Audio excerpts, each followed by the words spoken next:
जाजपुर दशरथपुर जयंतरा घाई संपूर्ण भाव में नदी जल और महापात्र साही रे समान हो जाए किंतु कटिकटा तराई साही रे 6 फुट उच्चतार बन्या पानी भासुची। मुख्य नदीबंध उपर 2 फुट उच्चतार बन्या पानी प्रवाहित होउची।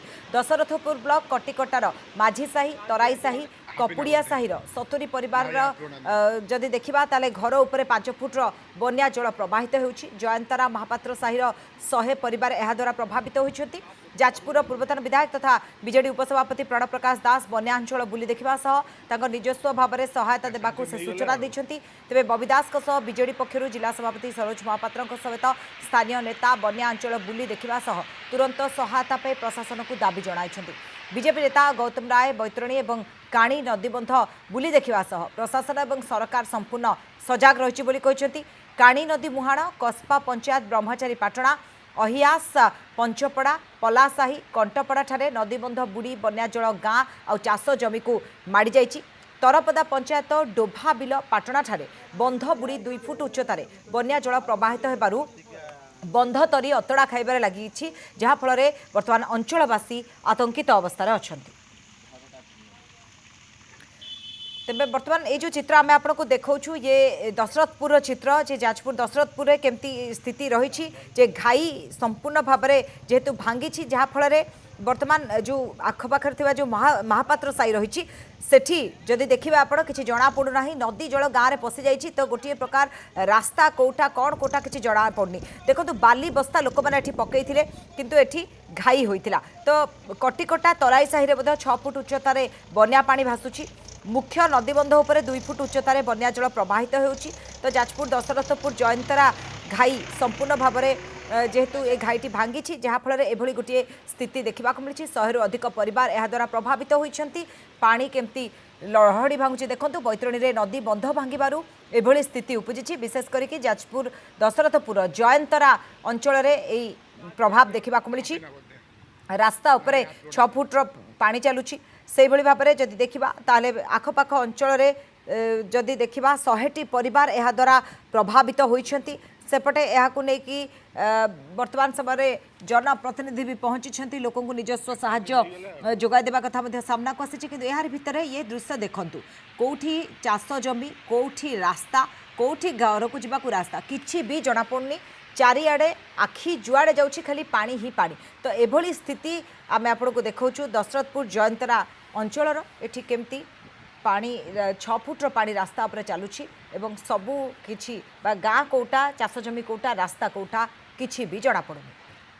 बड़ बन्या आसवा फल जाजपुर जिला दशरथपुर ब्लॉक कटिकटा जो नदीबंध रही मुख्य नदीबंध रही मुख्य नदीबंधर 2 फुट उच्चतार बर्तमान बन्या जल प्रभावित होउछि। जो बर्तमान स्थानीय जो जल संपद विभाग तरफ रही से विभाग तरफ बर्तमान मरामती करा जाउछि। बाली बस्ता पका केमिति बंधु को पानी की रोका से प्रयास करा जाउछि एवं गतकाली राति ठारू बाली बस्ता पड़ी किंतु समय जेते जेते गड़ुची किंतु बन्या जल सेते उपरकू उठी चली।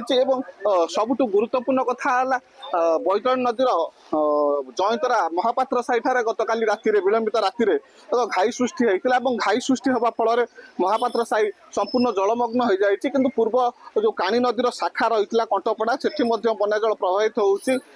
बैतरणी पठारे जो गाँ रही महापात्र साई कटिकटार माझी साई एवं से संपूर्ण जलमग्न हो जाइए एवं केमिति बंध को सुरक्षा दिया जल संपद विभाग तरफ प्रस्तुति कार्य एवं संपूर्ण युद्धकालीन भित्तिरे कार्य करा चली। किंतु वर्तमान उपस्थित अच्छा आम निकट में जाजपुर अधीक्षण जत्री रत्नाकर दलाई सार चीफ इंजीनियर उपस्थित अच्छा सार पचारि बुझे सार केमिति मुकाबिला हम केमिति मुकाबिला देखुं आप सामने जमी मुकाबिला होता गोटे एक्सेप्शनल फ्लड एत फ्लड आगुरी केवे बैतरणी आसीनी यहाँ सब गोटे मैक्सिमम फ्लड आसी तेणु आम आमर जो जी आम स्वल्प जी आम पाखे अच्छी जिनस धरिकी आम ये बर्तमान सुधा बैतरणी आम कौन जगह बीच है अल्प किसी बढ़ पारे ଅନୁମାନ କରାଯାଉଛି ଏଇଟା ଫୁଲ୍ ଚାଲିଛି ଆଉ 2-3 ଘଣ୍ଟା ଭିତରେ ଆଉ ଅଳ୍ପ ଟିକେ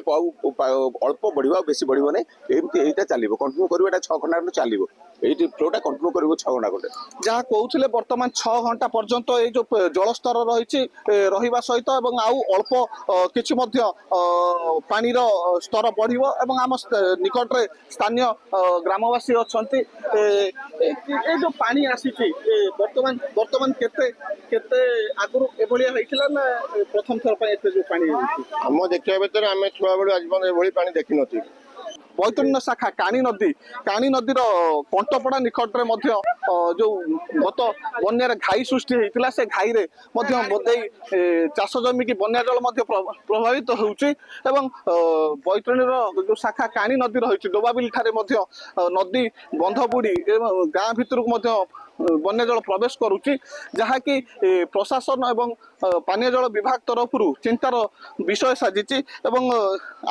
ଜଳସ୍ତର ମଧ୍ୟ ଆହୁରି 1 ଫୁଟ 1.5 ଫୁଟର ବଢିବାର ମଧ୍ୟ ସମ୍ଭାବନା ରହିଛି ଏବଂ ଏଇ ଯୋଉ ଜଳସ୍ତର ରହିଛି ପାଖାପାଖି 6 ରୁ 8 ଘଣ୍ଟା ମଧ୍ୟ ଯାହା ମୁଖ୍ୟ ଯନ୍ତ୍ରୀ କହୁଥିଲେ 6 ରୁ 8 ଘଣ୍ଟା ମଧ୍ୟ ରହିବାର ସମ୍ଭାବନା ରହିଛି ଯାହାକି ସବୁଠାରୁ ତଳି ଅଞ୍ଚଳ କୁହାଯାଇଥିବା ବୈତରଣୀର ତଳି ଅଞ୍ଚଳ କୁହାଯାଇଥିବା ଦଶରଥପୁର ବ୍ଲକ ପାଇଁ ସବୁଠୁ ବିପଦ ସାଜିଛି କେତେବେଳେ କୋଉ ମୁହୂର୍ତ୍ତରେ କଣ ଘଟିବ ଯାହା ପ୍ରଶାସନ ମଧ୍ୟ ଅନୁମାନ କରିପାରୁନାହାନ୍ତି ଏବଂ କିନ୍ତୁ ବନ୍ଧ ମରାମତି କେମିତି ସୁରକ୍ଷା ଦିଆଯିବ ସେଥିପ୍ରତି ବିଭାଗ ମଧ୍ୟ ସଜାଗ ରହିଛି ଯାଜପୁର ଜିଲ୍ଲା ଦଶରଥପୁରରୁ ଚନ୍ଦ୍ରଶେଖର ସାହୁଙ୍କ ରିପୋର୍ଟ କନକ ନ୍ୟୁଜ୍।